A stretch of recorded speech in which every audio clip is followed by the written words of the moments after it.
Awareness બિલકુલ નથી ઇલીજારો માટે કે પેશન્ટ જ્યારે સાવ બગડી જાય છે, રસી થઈ જાય છે, આપણે જે તમે વાત કરી પ્રમાણે લોહી આવતું હોય છે તો સડી જાય છે, તો કાપવાની કન્ડિશન ઉપર આવી છે, ત્યારે તમારી જોડે તો દુઃખ થતું હશે આ વાત કરીને. બહુ જ દુઃખ થાય છે મને.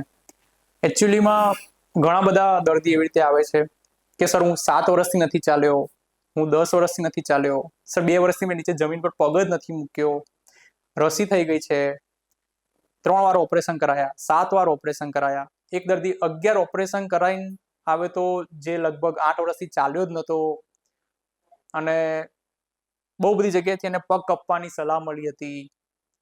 તો એ બધા દર્દીઓ જ્યારે અમારી પાસે આવે છે ત્યારે અમને દુઃખ થાય છે કે કાશ એ લોકો થોડા વહેલા અમારી પાસે આવી ગયા હોત તો એમને આટલા બધા ઓપરેશનની જરૂર નથી. મેન્ટલી ફિઝિકલી બી થાકી ગયા. હા, મેન્ટલી પણ થાકી ગયા હોય છે કે હવે એમને હું એવું કહું કે ફરીથી એક ઓપરેશન કરવું પડશે આપણે રિંગ વાળું, કે જેમાં તમને સક્સેસફુલ મળશે. તો કે ના સર, હું ઓપરેશનથી થાકી ગયો છું, મારે ઓપરેશન નથી કરાવવું.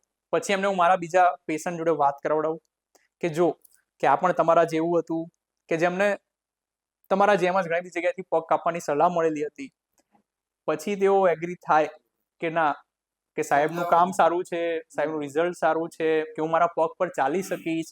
અને એ પેશન્ટ જ્યારે હું રિંગવાળું ઓપરેશન કરું અને અઠવાડિયા પછી ચલાવું ત્યારે પેશન્ટની જે મોઢા પરની જે ખુશી હોય, આમ આનંદ થાય આપણને.